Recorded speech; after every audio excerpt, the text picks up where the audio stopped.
Back in high school, when I was in economics, we were doing a lesson on advertising, and our teacher made a point of using shock to build interest in a product. If you do something wild or out of left field, even if the response is negative, you'll get people interested in talking about whatever it is you're selling. The manga Dog Ningen by... Hey yo, real quick, Ningen means human. It's Japanese for human. Please don't cancel me.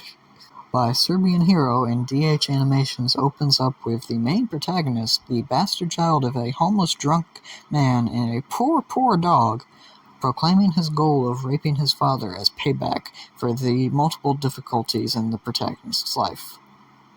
Say what you want, it certainly got your attention, didn't it? For a long while, this really fun series by two up-and-coming artists was mostly just considered an internet meme, thanks to the endless reposts of the first chapter's declaration of domestic assault. But going beyond the initial shock and awe marketing of the manga, there's a lot more to it than that. Dog Ningen is honestly a super fun manga that feels reminiscent of Mob Psycho or the original One Punch Man. Obviously, there's a lot of shit here that's just intended to be a gag or goof, and that's all good. This manga is really funny when it wants to be.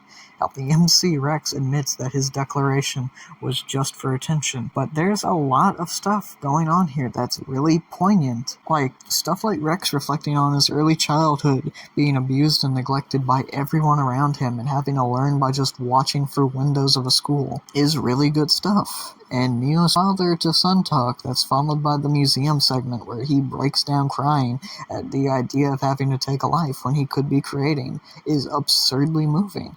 DHAnimation combines dumb humor and crazy scenarios with these really great emotional bits and conversations. Stuff like Neo and Rex's friendship as two castaways forced in a scenario they don't want by people that don't care about them, and the struggles of police officer Uko against the casual brutality of police work make for a really touching segment. And the art's great too. It has rough parts and can be occasionally hard to read. But given there's a real care and attention given to every bit of choreography and action paneling, it's amazing. The sense of speed and ferocity in the fights is really well sold, and emotional moments, too, are super well done. Like, they're paneled fantastically.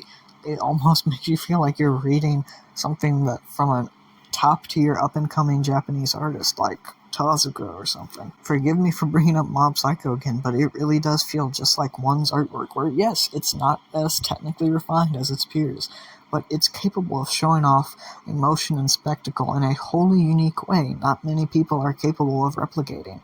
It really avoids a lot of the other failures of other Amera manga by looking wholly unique as opposed to the very generic, safe, battle shonen cliche art style that a lot of wannabe manga artists try to strive for. The characters are written with an intense sense of care and love. Even crazy moments like the school shooting arc have these really great emotional scenes, like a father coming to terms with the loss of his son, or Uko having to come to terms with multiple lives lost, but having to ultimately cherish the few lives he was able to save. If I have any critique, it is the current arc going on right now, a loving homage to tournament arcs. It's kind of boring.